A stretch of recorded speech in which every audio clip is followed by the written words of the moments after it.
Hello and welcome to Rainbow History Class, the show where we teach you the queer and trans history that you don't, or probably don't, or most definitely don't, depending on where you are, get in school. My name is Rudy Jean Rigg and I'm here with Hannah. Hi, thanks for tuning in. I'm very excited about the Easter holidays. Oh, really? Yeah. Do you like Easter? Because I want to rebrand Easter, but I want to hear your thoughts first. I mean, I don't have any connection to Easter, the religious holiday, or even the, pagan celebration. But in terms of a long weekend, hot cross buns. Love them. I'm into it. And I'm also into, okay, so I guess Easter is the ultimate Christian girl autumn time. Yeah, but like not. Yes, in Australia. In Australia. Because yes. I think the thing is I've been feeling really nostalgic for fall, even though I've never experienced fall. What do you mean? We always have autumn. Yeah, we have autumn. But, I just feel that fall is so much more than a season. It's a personality. It's a state of mind. It's a lifestyle. It's a lifestyle. Like I've never had a pumpkin spice latte. What? No, in the fall because it's always out. or in ever. spring.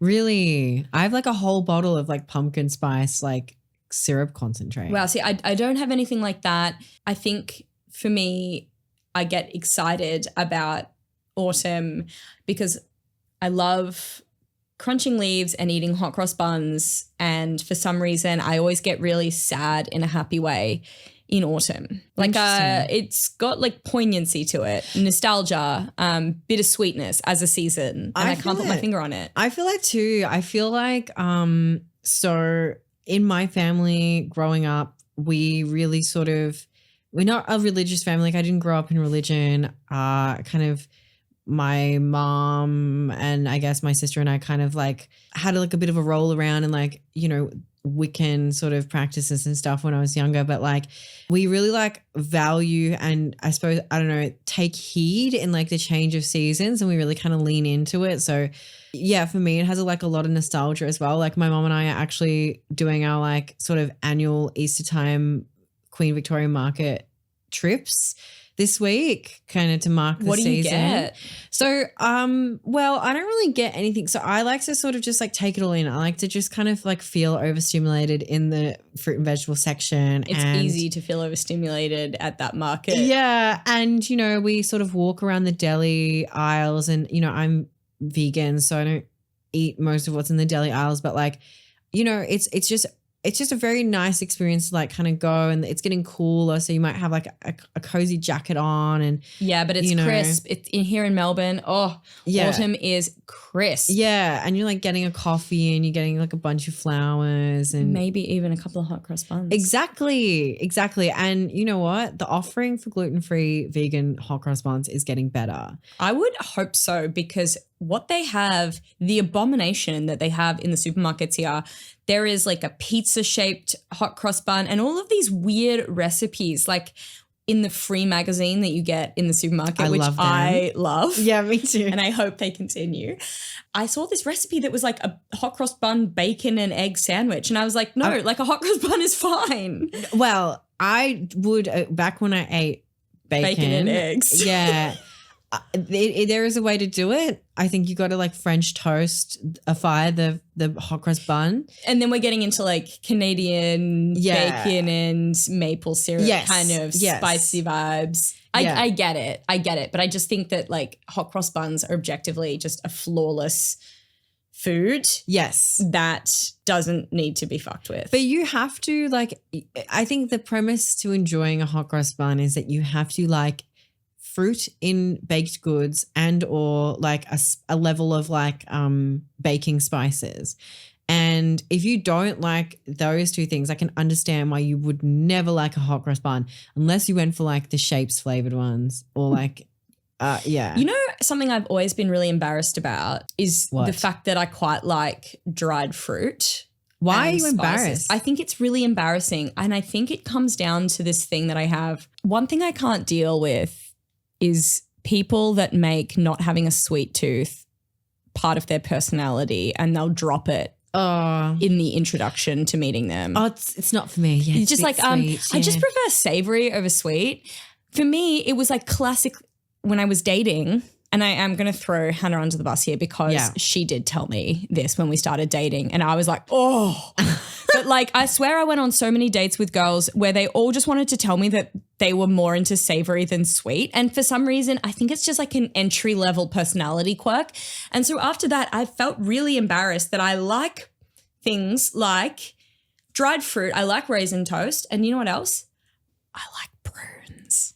Prunes are good. What, they're just plums that are dried. Plums are very sweet and tart. I feel like they have this like old lady baggage that I feel embarrassed about liking prunes. I feel embarrassed about liking rum and raisin chocolate. It's the best. Okay, listen, hear me out. I have liked this, I would call it genre of food since the day I was born. I came out of the C-section rather, absolutely loving three things. Milk? No, I didn't, because I was undiagnosed celiac and my mum was too, so I was not having it.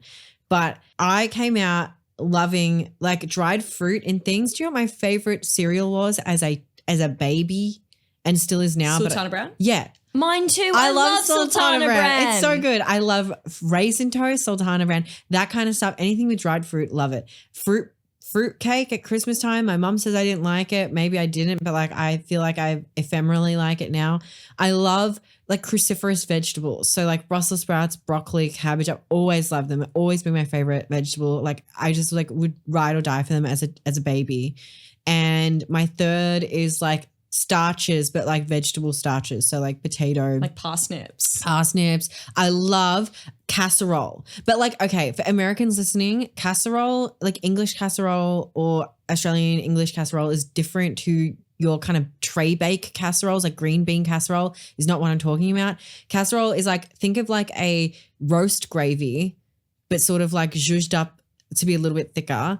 And then you've got like I get back, you know, again, before I was vegan, like slow roasted meat chunks in there. Slow stewed meat chunks. Yeah, and potatoes, like parsnips. Chunky ass carrots. Like that kind of food, like in a medieval tavern, I would like thrive. I feel like that's not even the only reason that you would thrive in a medieval tavern. No. But you know, I'm ashamed to like dried fruit and I'm excited about a bittersweet autumn, and you can't wait to get your mouth around some casserole. Listen, I'm waiting for I kind of like veganify it, but I just don't want to like taint my memory. I kind of want that dish to like live on. But anyway, we should talk later about vegan Worcestershire sauce, but anyway, carry on. Okay. Well, you know, if you started this podcast thinking that you were going to get some queer history, you would be right. Just sometimes it takes us a while to get there, but that's the fun of the journey. We're here for the journey, not the destination. However, I will take you to the destination. So just strap your seatbelts on, because worst Uber driver ever. Please, if you're listening to this and we've made you laugh at least once, you owe us a 5-star rating on Spotify. I don't make the rules, so that's all I say about that.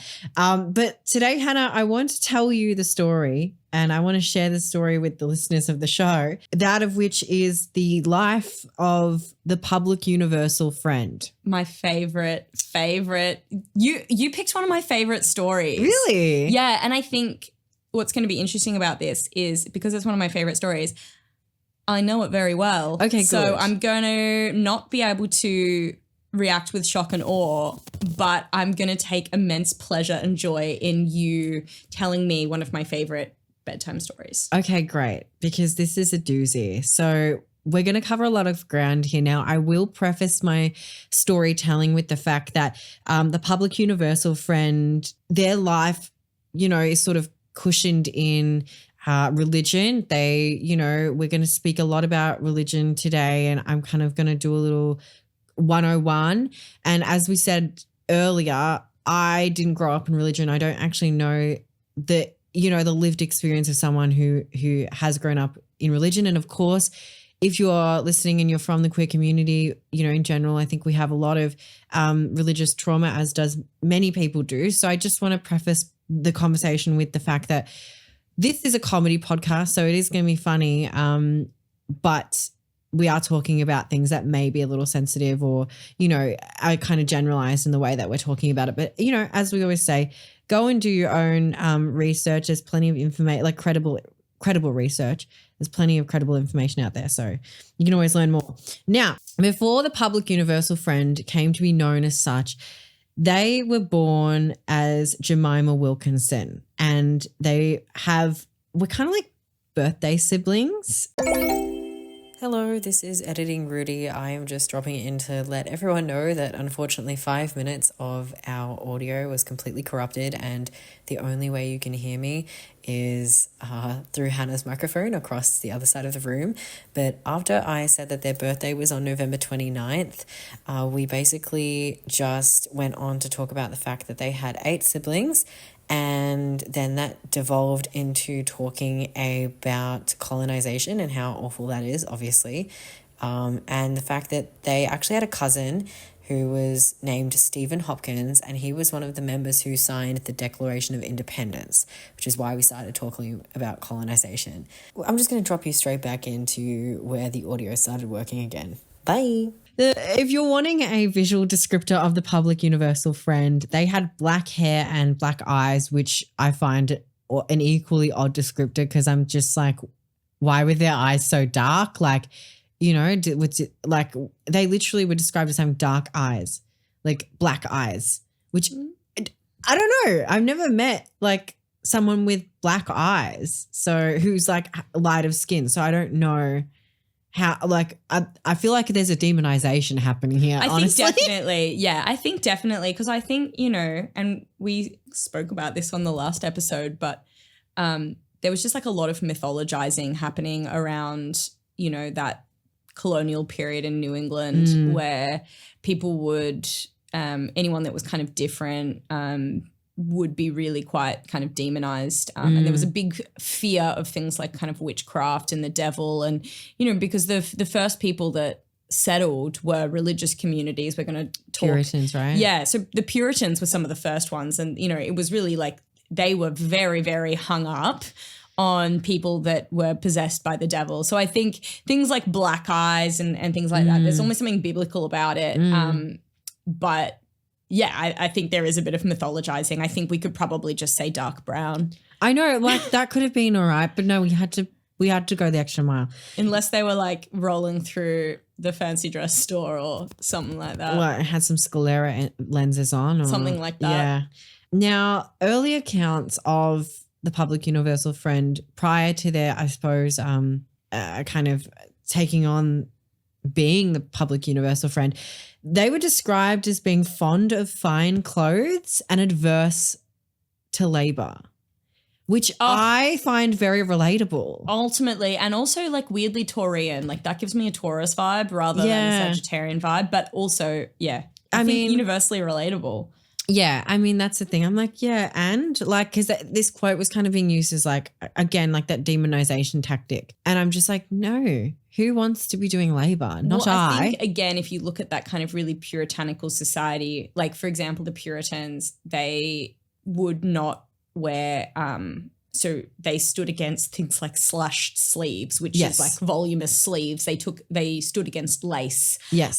So any kind of finery was considered ungodly, but labor was the way in which you served God. Yes. So I think by calling somebody out for, one, enjoying fine clothing, and 2, being adverse to labor, that's a pretty big insult back in the 1700s. Yeah.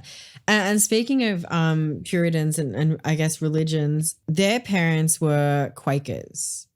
And the Quakers were a Rhode Island. So the religious communities set up in different areas, like the Puritans sort of settled in Massachusetts. Yes.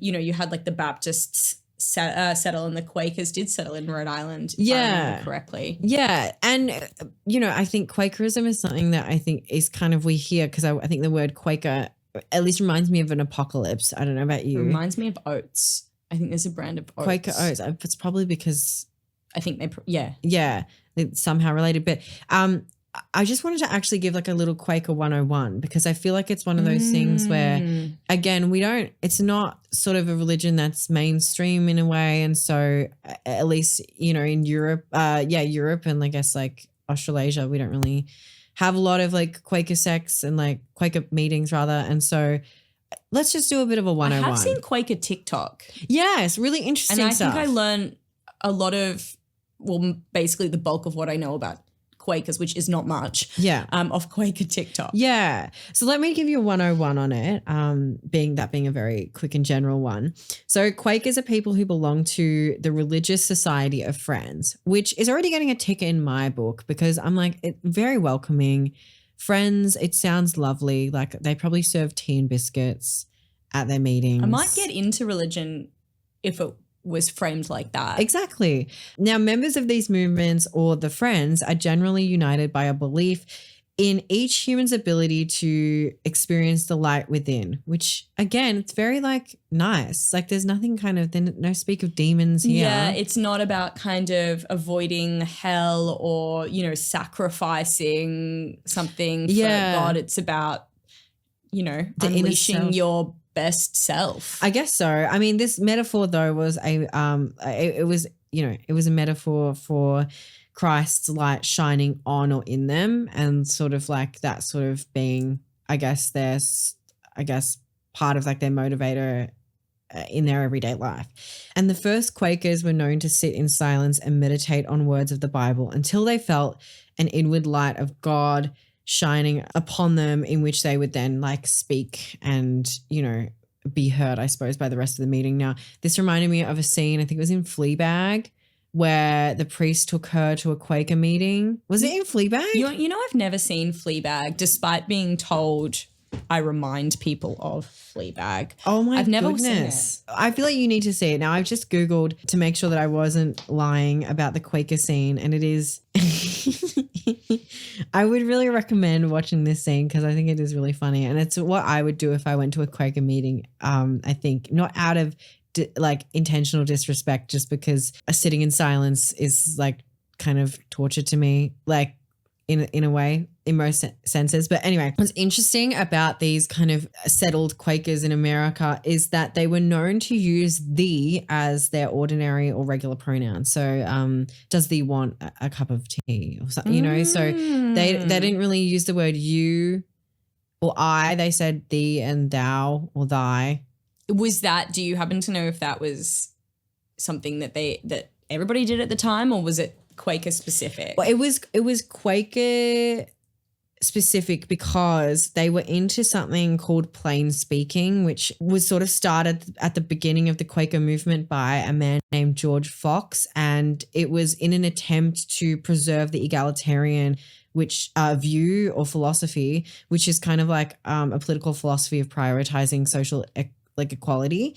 So he was sort of saying if everybody speaks plainly, then we will erode the divide between like the well-spoken educated class and, those that didn't have access to education. Yeah, that's what I understood from it. That is, I've heard similar arguments. I think there is something that, they do teach you in English class, which is, don't use fancy words for the sake of it.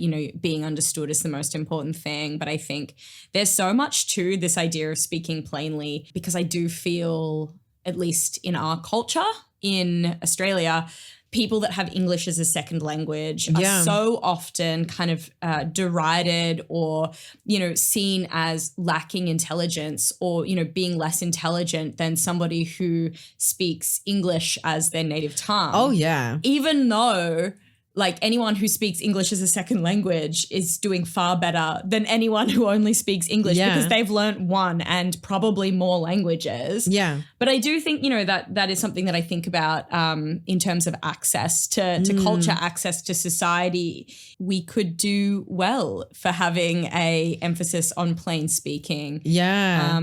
Yeah. I love that. They also weren't a fan of honorifics. So, which I'm like, that's a bit of a slay. So they didn't like using Miss, Mrs, Mr. Like they just again, because it like Captain can stay in my opinion. I hate honorifics and I don't understand the point of them. And every time, unless you're on like a ship, and then it's important. Like captain or doctor or whatever. But even then, no. It's just, I don't know. It's like really. Why are we making this class divide? And why is it that like it has to say something about? Obviously it's well-trodden ground, but, Ms., Mrs., Miss. Like, What is that really saying? I don't know. It's just sort of, Nothing. yeah. It's saying nothing. Yeah. And it's always a drop down. Yeah, And you have to be mix. I don't even see, that's the thing. I don't like, I'm glad it's there, but like we don't need it. Like, why do you need that? You don't. Sorry. Like, you're just lying to yourself. You're just making things more complicated. Maybe I'm starting to agree with this. I'm on board. So moving on, the Quaker principles can be summarized in a beautiful acronym called S.P.I.C.E.S. I know. It's a hot cross buns all over again. Now, this stands for simplicity, peace, integrity, community, equality, and stewardship. So I don't want to go into all of those things because, you know, like I said, this is a 101 and I am not an advocate for one religion over the other. So this is just, I just want to kind of give the information and kind of go on with the rest of the story. And I'm sure that there's like, you know, I'm sure like with all institutions or religions, yes. You know, these are distorted, you know, by us saying, oh, that sounds so nice. Whether or not like people have that experience as part of these communities, we don't know. Exactly. And I will touch on that because I want to talk about Quakerism and the LGBTQ plus community because I was like, okay, this is sounding quite nice, but like, is it though? And this isn't me again discrediting the whole religion. This is me just going, okay, but like obviously we need to look at the intersectional relationship that this religion has with like people's lives. And so what I found was that it seems to be that it's, you know, like everything, it's a case by case basis as to whether Quaker meetings or, you know, these sort of society of friends accept LGBTQ plus people. Some are welcoming and are really like, obviously that's kind of part of their whole kind of thing that they sort of equality, egalitarianism. Yeah, so that's something that they sort of champion. Some are on the opposite end and are super intolerant and do not want anything to do with it. They're very anti-LGBTQ plus. And then some are sort of in the middle where this kind of complex nuanced ground of this sort of thing sits with religion. And I found this great quote that I can't stop saying to myself. I just love it. Oh. I don't know. It's because like I'm you know, we're Australian, but it's hate the sin, love the sinner. I mean, that's like a reverse of something that I always hear, which is like love the sinner, hate the sin. Oh, really? Yeah. Wait, what is yours? No, like love the sinner, hate the sin. Oh, so this is hate the sin, love the sinner. Some reason the order makes that sound a little bit nicer. Yeah. But yeah, love the sinner, hate the sin is a very kind of, at least in, you know, Christianity, this idea of kind of reconciling the idea that, you know, God loves everybody, yet also hates gayness, queerness, you know, homosexuality. So the idea of that, like, you know, that's like the basis, I guess, for things like conversion therapy, where you have the idea of like a perfect divine being in a human who has gone on the wrong path or been tempted by the devil and is engaging in sinful behavior, and that can be easily corrected versus like that behavior being an expression of an innate part of you. Exactly. And so that's why I'm like, it does sit like, again, like I'm caveating this whole thing with like, it's complex beyond my comprehension for many reasons. And it's a quote like this, which, you know, it can like, again, it's like it's a brainworm of mine, and I'm just like lolling at it because it's been stuck in my mind as like this like Southern drawl quote for like the last 24 hours. But it can so easily become very insidious. And like, I mean, I reckon if you're listening and you have an experience, you know, being LGBTQ plus and a Quaker, positive, negative, in between nuance, please let us know. Like DM us on Instagram. I would love to know. I would really love to know. Like it's one of those things that, you know, it's kind of hard to find stories on. So if you want to like drop us a little story time, you know, we'd love to hear it. Moving on to another tidbit that I found. You wouldn't happen to know a famous Quaker, would you? Maybe you do. Just the one on the oats. No, not him. No, I don't think I do. Hozier, you know, the folk artist, folk pop artist. I can't believe you don't know who. Hozier's like one of my favorite artists. I know who the artist is, but was he born a Quaker or did he kind of convert or discover it later? So he was brought up in the Quaker religion. He comes from like an Irish Catholic family, but his parents brought him and his siblings up in the Quaker religion. And he has a bit to say about it, which, you know, you can go and have a look at what he has to say in general. But I wanted to obviously bring this back to queer history, and I wanted to share that the song Take Me to Church, which is really his breakout song, is about his frustration with the Catholic Church and organized and institutionalized religion. And the video clip, which I don't know why I called it a video clip, it's a music video, actually sparked controversy at the time because it depicted a same-sex couple, so two guys, being violently attacked throughout the story of the video. And this is what he had to say about it. An act of sex is one of the most human things, but an organization like the church, say through its doctrine, would undermine humanity by successfully teaching shame about sexual orientation. The song is about asserting yourself and reclaiming your humanity through an act of love. He is like quite a staunch ally, to be honest. Like, he's been quite staunch about trans rights, and, you know, he's always sort of like doing like messages and like holding up flags and stuff at his concerts, as well as like, you know, I think he does a bit of charity work. And I just found it really interesting that people sort of don't, well, when I say people, apparently like lesbians love him, and he's like an honorary lesbian. Lesbians are really into this. But like, you know, like I just think it's really interesting how, you know, the mainstream really like took that song and were like, yeah, it's this like harrowing love song about love, when it was actually just like a big poo-poo on the Catholic Church. A big poo-poo. Yeah. You know, what's interesting though is I think like there is something that we haven't had, you know, in recent decades in popular culture, but I do think that, you know, with some of the, you know, new artists, we are getting more representation in pop culture of people that have found a way back to religion and made it work with their identities. Yeah. You know, or engaging with the, you know, negative components of religion, but maybe like, you know, holding on to some parts that are meaningful for them. And we're starting to see people kind of, you know, songwriters or other artists engage with that. So the person that comes to mind for me is Ethel Cain, who I love. I mean, Southern Gothic is like my favorite aesthetic next to dark academia.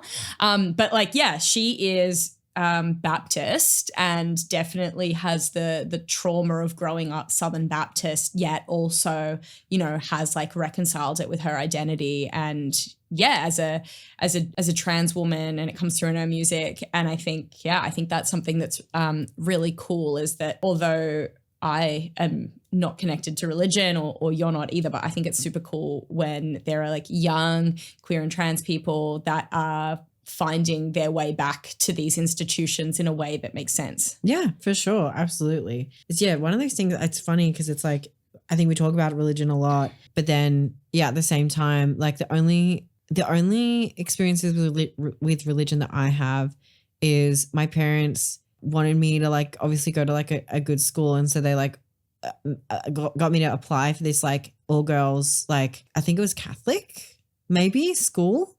And I just remember like having to like know who this like saint was, and like making sure that I like didn't act out of like, I don't know, some kind, even at this point in time, like they weren't telling me like, oh, do this, do that. They were just like, this is an interview, and if you want to go to this school, then, you know, you kind of got to nail it. Even then, Did you get in?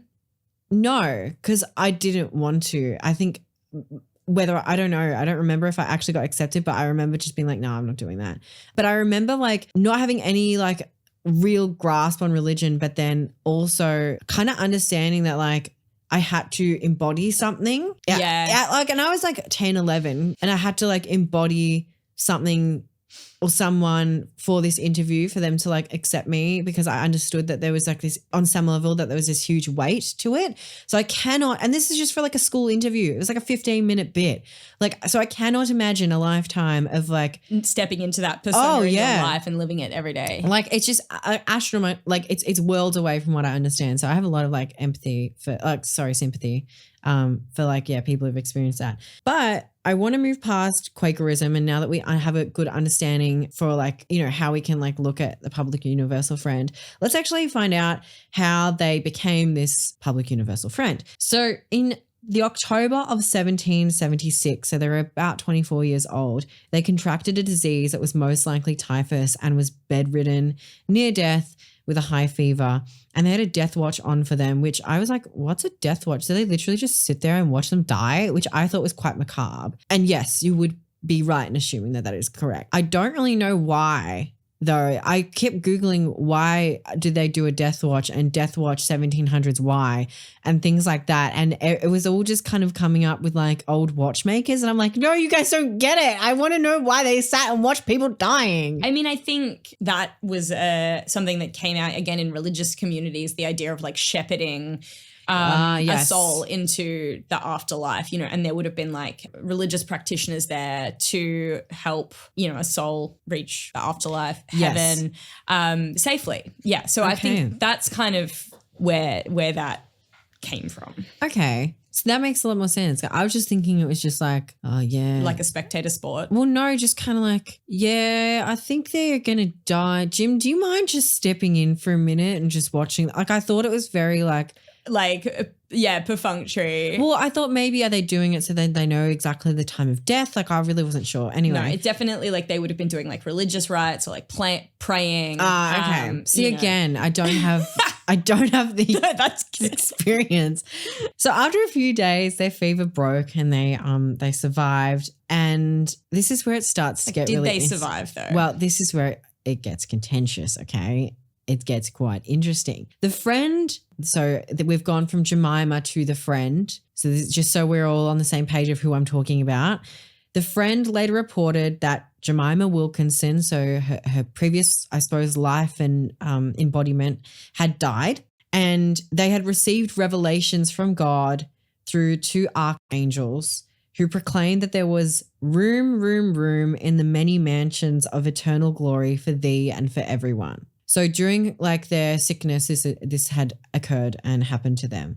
And wow. What a fever dream. Well, that's the thing. I was like, okay, number one, I was like, I have to find out the etymology of mansion because at first I was like, were they really using the word mansion in the 1700s? Like in the 1800s? Like a built off the plan large home. Well, that's the thing. I was like, is this being translated? I was like, no, they're speaking English. I was like, I got to double check that. Anyway, they were using the word mansion just so we all are on the same page. So I can say that this, you know, mansion just meant large house. Okay, just same meaning. They did have access to large houses. Exactly, and so this kind of also like kind of is corroborated, you know, they like the finer things in life. So yeah, I can understand why the archangel was like, yeah, we got a mansion. So they were like, yeah, holy shit, they've got a mansion, right?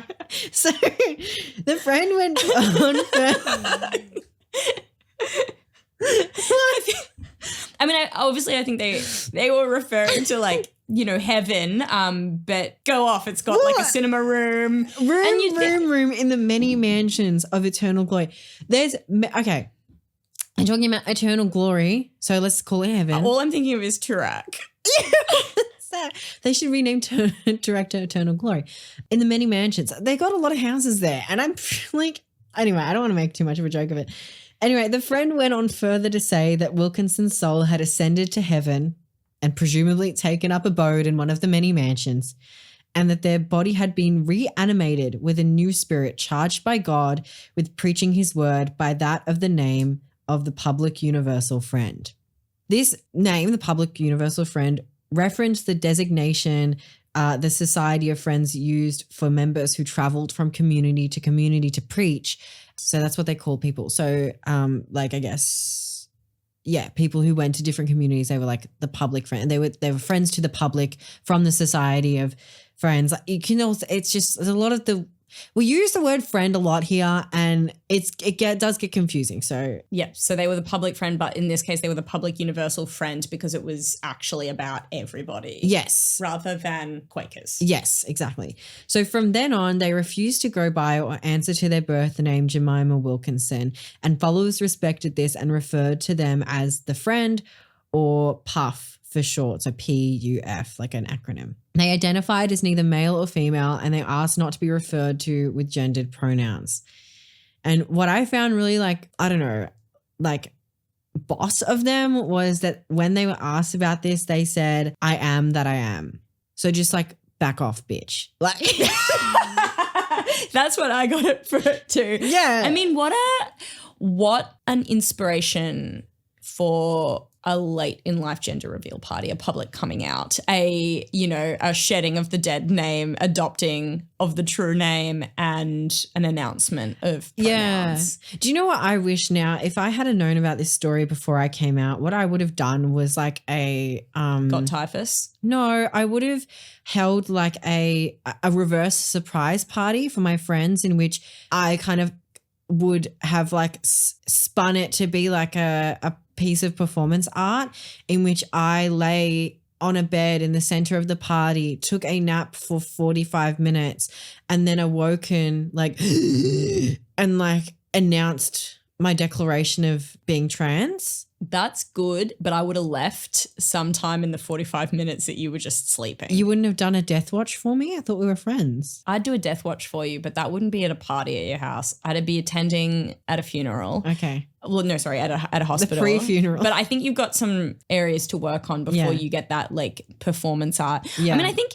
what's interesting though is like I think it's probably worth looking at the fact that, did this really happen? Like how did a vision from God kind of come in and tell you to do this? Like it feels far-fetched for anybody that doesn't have like a belief in God having that sort of power. But I think what's interesting is, again, like their lives were very, very simple back in the 1700s. But like the Quakers lived by this sense of simplicity. Like that was like the backbone of like how they went about things. Yeah, so life was very simple and like there wasn't a big understanding of dreams, of abstract thoughts. The Enlightenment hadn't happened in America yet, right? No, yeah. But essentially there wasn't a real idea of like, so it could have been, a dream, a fever dream, a little bit of deliriousness through fever. And it's quite. And you're probably right, or they had this sort of like feelings and sort of articulation and then they were on the brink of death and they thought, wow, I really came out on top. Well, one life, one shot, one opportunity. Definitely they were channeling Eminem. Yeah. I think that's what this is really about. This is really bad. They Marshall had like, Mathers. and then they came up and they asked for mum's spaghetti. Exactly. They present. This is really getting away from us. We're going to need to do some editing on this one. No, I'm leaving it in. They presented, so as we spoke about earlier, the weird black eyes that they were described having, which is probably inaccurate. Now they presented in a manner that was perceived as androgynous or masculine in long, loose clerical robes, which were mostly black and worn with a white or purple kerchief, which is a neck handkerchief for uncultured swines, or a cravat. And I'm like, Matt Preston? Matt Preston. I know. Wow. I Oh my wonder gosh. if the Public Universal Friend was on Matt Preston's early fashion mood board. I think so. Matt Preston, if you don't know, it was a former judge of Australian MasterChef. Yes. Very but- eccentric fashion sense. Yeah, totally. And I believe the Public Universal Friend also rocked a hell of a mullet. They had like very cropped hair on top with like really long curls. Yeah, I think so from memory. And they were described by someone as decent and graceful and grave, which I would hope I'm described as, to be honest with you. Yeah. Decent and graceful and grave. They're like three very distinct adjectives. And I'm like, I kind of vibe it. Like grave. I actually think, my fiance ticks those boxes. She's a Cancer. She's sort of like got that, she's got a graveness to her. She's very graceful and she's obviously, I think she's decent, but I do think she's grave. Did you see that video our friend sent us of like what it would be like if the lights went out and you were in the 18th century? Yes. And it's like, sister, you must come. Where is Chod? I must call mother. Like, I'm afraid you might not make it through the night. Like, that's grave, right? That is yeah. that is grave. That is grave. So they're the public universal friend, but what did they do? Like, they didn't just like kind of get into farming after this revelation. Still adverse to labor. No, they are still adverse to labor. What they're not adverse to is preaching. And so they began to travel and preach throughout New England colonies. This is the thing, no Bible, just spoke and spat verses like Eminem from memory. And they had meetings that attracted large audiences, including some of whom formed a congregation of universal friends, making the Friend the first white American to found a religious community, which I put the caveat of white in there. It was not in the source material, but I was like, come on, people, like, these guys are colonizers. Call like, a spade a spade. Exactly.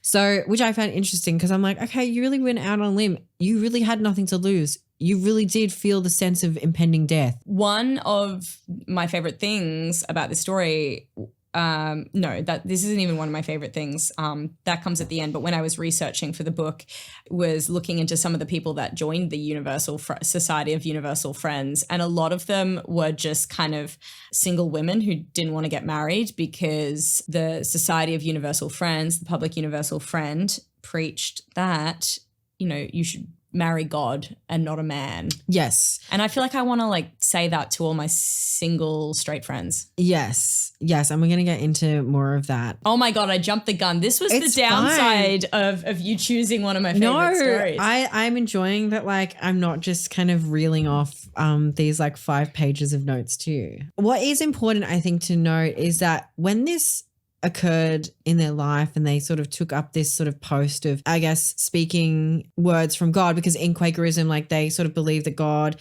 speaks through you. And so they're not really kind of recounting things. I think that, like, God, like, they believe that God is actually like kind of coming through. You're like the mouthpiece, like, as the lyrics in Hozier's Take Me to Church would say, if the heavens ever did speak, she was the last true mouthpiece. Right. Okay, now it's all making sense. Right. Making sense. Yes. Okay, so we can kind of draw some parallels to the public universal friends preaching. But the Society of Friends, they were not happy, like, really, with this sort of outlier in their sort of community, and they disowned the public universal friend. So the friend was disowned, which is obviously why they kind of had to create their own religious community. Now, what were they preaching? In 1788, someone said, "From common report, I expected to hear something out of the way in doctrine, which is not the case. In fact, I heard nothing but what is common among preachers." Basically, put simply, they were just reading from the book. Like, they weren't kind of, I guess, bastardizing anything that the Society of Friends were already saying. Like, they weren't kind of like spouting anything unusual, for Quakerism. They kind of were just like doing things like, any other preacher from. Is that kind of, quote sort of saying, leave them be, they're not causing any harm? Well, I guess, like, yeah, kind of very like, well, I don't know what, they don't seem kind of weird to me. I don't know what you're talking about, which I find interesting because I'm like, yeah, you're just judging a book by its cover and its traumatic death experience. If I'm being really honest. You're just judging a book by its traumatic death experience. Yeah, which I find quite disrespectful, if I'm honest with you. But aside from that, they went around and they were preaching ideas of rejecting predestination, which is basically to say that they believed in free will or free will by the hand of God.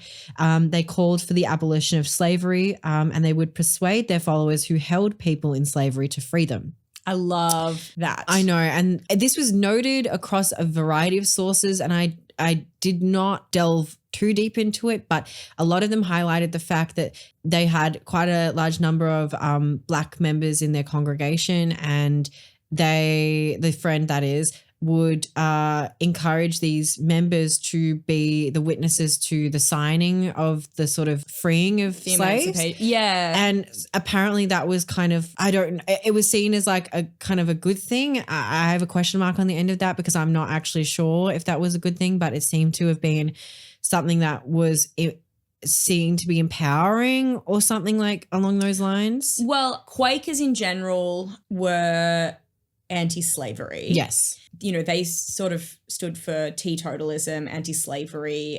It's all egalitarianism, Yes. which is, as we know, spices. But I think, yeah, like the Society of Universal Friends, the Friend did have a big impact on them because, you know, as a result, many of them did, you know, turn towards emancipating, you know, enslaved people, which, you know, it's kind of hard to say that's great because that shouldn't have been held there in the first place. But, you know, I guess within the culture and the context, the Public Universal Friend did have an impact, or was at least preaching values that today better align. Yeah, exactly. And on the point of women, like you said earlier, mentioning that they were like, you know, kind of obey God and not man.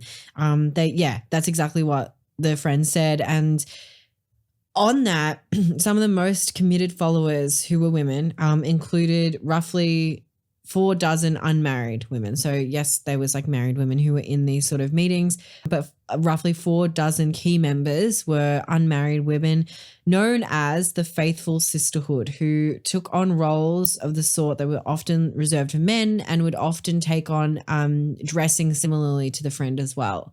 So androgynous, or sort of starkly against what women were sort of wearing in terms of fashion at the time. I feel like you and I would have signed up instantly. Maybe. I would have. I probably would have died of typhus.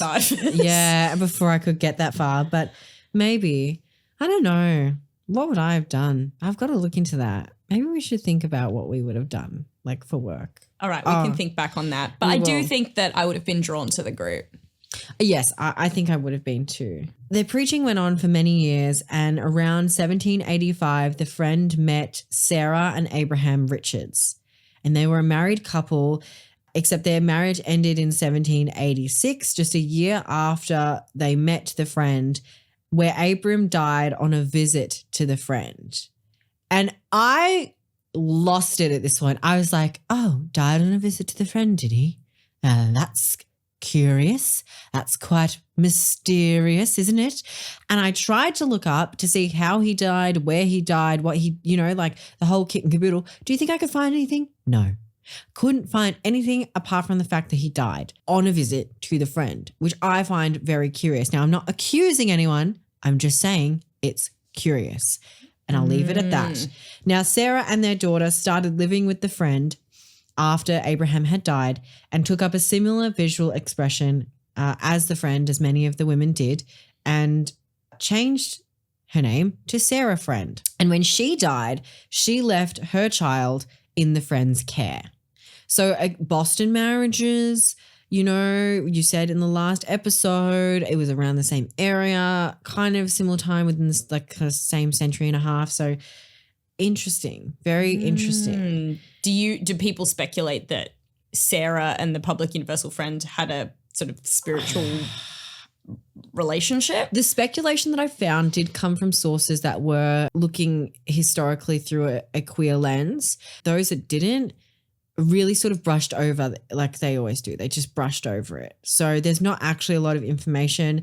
A lot of the information that sort of comes out of the time period where Sarah was involved in the Friend's life is more to do with the Friend trying to set up like some land and a community on some land, and that it was sort of more about the financial stuff. Sort of supporting Sarah. Okay. Yeah. So like, again, it wasn't really about the relationship. So by 1816, the Friend began suffering from a painful edema, which is fluid retention, but continued to receive visitors and give sermons. They died on July 1st in 1819, and the congregation's death book. I will always remember this quote. Yes. The congregation's death book records 25 minutes past 2 on the clock, the Friend went from here, which is so spooky. It's so it's creepy. I think it's beautiful. It is beautiful, but like you like Southern Gothic, and I do too. It's also creepy. Oh, I think it's beautiful because this idea of the Friend had, or at least the Friend's body had 2 deaths, right? Yes. If we say the one, you mean the death of Jemima, and then the death of the Public Universal Friend. Wait, their Friend, their body didn't. They like according to them. No, they didn't say my body died. They said Jemima died. Yeah, and then their body was reanimated with a new spirit. Oh, yeah, I guess so. So I'm like, the body's kind of experienced two deaths. And they had this death watch. And I think the death watch is about farewelling a soul or like sending someone on a spiritual journey. So they didn't have the death watch then really, but the second death, they did. They were observed kind of, you know, the friend went from here. Yeah. They were finally delivered safely. Yeah. To the afterlife or the many wherever mansions. they were. The many mansions. Yeah. You know, they, you know, finally got to watch the Back to the Future trilogy in the cinema room. That's a really niche choice. But yeah, I think it's beautiful. And I want that to be in my death book. Yeah. I mean, it kind of does send shivers down your spine. And on top of that, the friends' wishes for their death was respected and only a regular meeting of their society was held and no funeral service was had afterwards. On top of that, the body was placed in a coffin with an oval glass window set on top, which I can only assume means so that you can see their face, which, okay, I'm not going to yuck anyone's yum. And and that was put in a thick stone vault in the cellar of their house. And I desperately want to see this vault. Is it still there? I'm going to look up. Just wait. I've looked it up already for you. God, get the fingers off the keyboard. Gosh. The house still stands in the town of Jerusalem, which I initially was like, wait, at what point did they go to Jerusalem? But this being New England and them being colonizers, it's not. It's a Jerusalem. They just made a new Jerusalem. They made a new Jerusalem. Should have been called New Jerusalem. Well, I think that would have been too much of a tongue tie.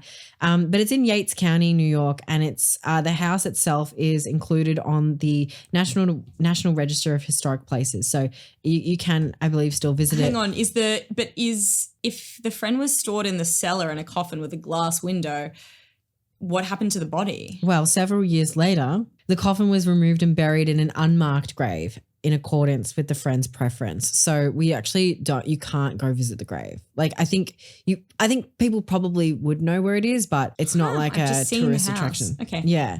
So numbers of their congregation slowly dwindled and the Society of Universal Friends disappeared by the 1860s. So that's really where their life ends and their sort of story finishes and gets tied up. But I wanted to sort of leave with a few things to think about when you walk away from this story, because I think that there is a few things that are going on and that, you know, we didn't kind of touch on so much during the telling of their life. But I think it's important, not so much for us to talk about, but for you to like go away and have a think about, because, you know, of course, like we don't do homework, but it's good to think about things sometimes, you know? So what I found was that there was a really bad coverage by historians when it came to the friend's life, in that they would inaccurately portray the friend as a woman and disregarded, you know, their history or their story or their life and experiences with gender. And even if we take away like their sort of modern, if we put a modern lens on it, like their non-binary identity perhaps, even if we took that away and we didn't talk about that, even the sense of like expression through clothing and what they did in like their society, like a lot of historians just kind of wanted to ignore that and just wanted to sort of really go down this religion rabbit hole, which again, like is not very intersectional, which I found quite disappointing.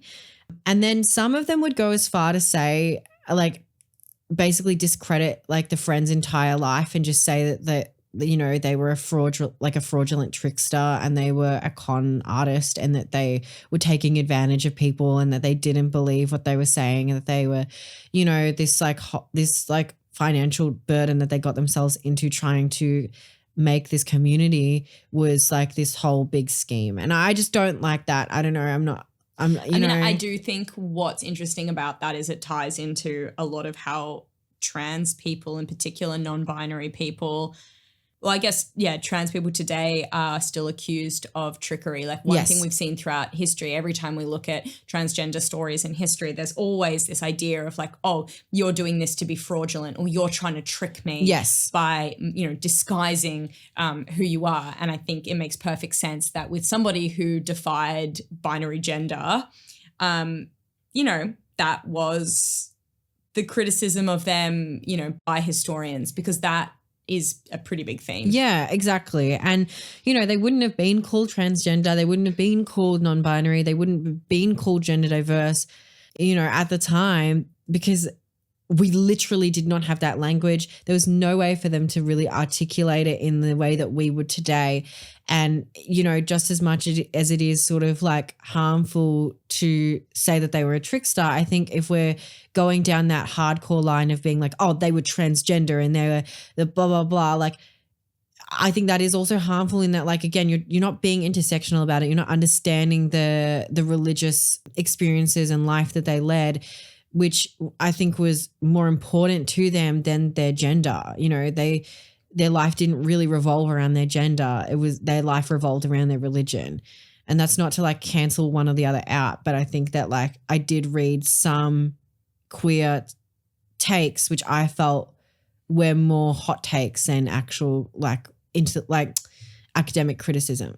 I think what is interesting that I take from this story is so often people that defy gender norms, at least, in the recent century, last century, have been derided as ungodly or against God or perverting God, that kind of language. But when you look at, Indigenous cultures Indigenous cultures all throughout the world, a very, very strong thread throughout so many different Indigenous peoples is having multiple genders. We've seen that in many, we'll do a full episode, many episodes that kind of explore this further. But often in these cultures, and in particular in North America, Indigenous tribes would have people of third genders that held, positions of spiritual importance for the people. So there was like a spiritual or enlightened element to having people that defied gender norms. The idea of that being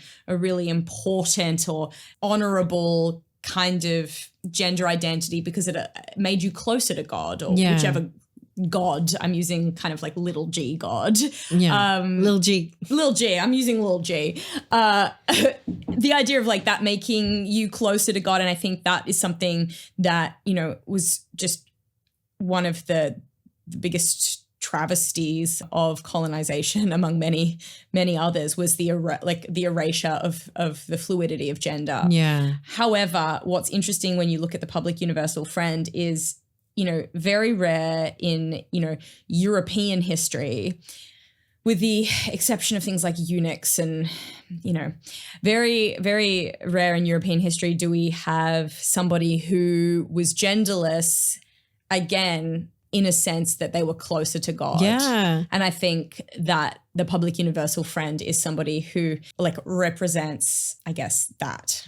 Yeah. Yeah. I find it I just find the whole thing really interesting. And I'm like, it's stories like this that I'm like, I kind of, when like super religious people now who are part of like, really terrible mega cults, mega churchy, groups who are really conservative, I'm just like, you're not even looking at history. Like, come on, like open another book maybe just for once. Different kind of book. Yeah. Like, yeah, it's, I find it, a little bit infuriating, but it's important to tell these stories, but it's also important, like you said, to recognize that like this was, essentially a white colonizer and they did some good things, but they were a colonizer and, like there's no excuse for that.